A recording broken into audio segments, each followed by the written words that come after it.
Here's a question I'm curious to hear from y'all. I recently migrated up from Los Angeles, which is actually seriously considering ranked choice voting right now.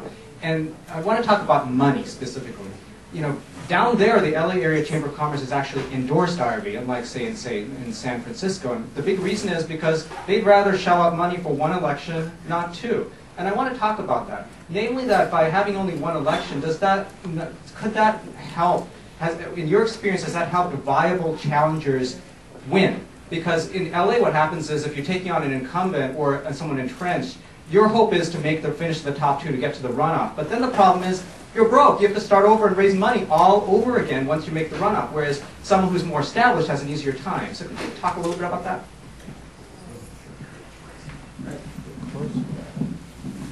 Well, I can say that in the Gonzalez-Newsom mayor's race, an enormous amount of money was raised for the runoff.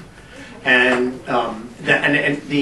the expense of that race went up significantly because both candidates had to go into that last 6 weeks raising money madly, particularly since Gavin Newsom was so good at raising money, and then Matt Gonzalez had to try to match him. And I mean, that was an enormous amount of money.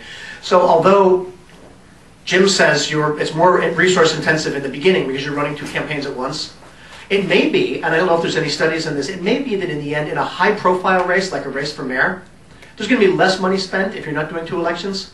I'm not sure that's the case across the board, but I certainly think that we've seen in contested runoff races at the top of the ticket, an enormous amount of money is spent and raised fast in 6 weeks. And the problem with that, of course, is there's not time for the newspapers and voters or anyone else to figure out who the hell's giving money to who.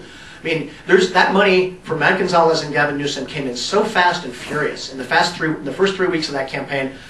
Literally, our heads were spinning. The reporting periods weren't passed. We didn't know who was giving money to Matt Gonzalez. We didn't know who was giving money to Gavin Newsom. We heard anecdotally, oh, Matt Gonzalez is getting all this money from the Residential Builders Association. Well, Jesus, how can we find out? I mean, it's crazy. So there is an advantage in the sense that you're not going through that.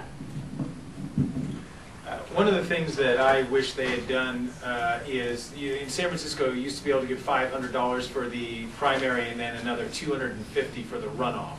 And so you could get $750 if you had those two campaigns. And I wish they had acknowledged that you are having to run both campaigns at the same time and up the the contribution limits from $500 to $750 to do that.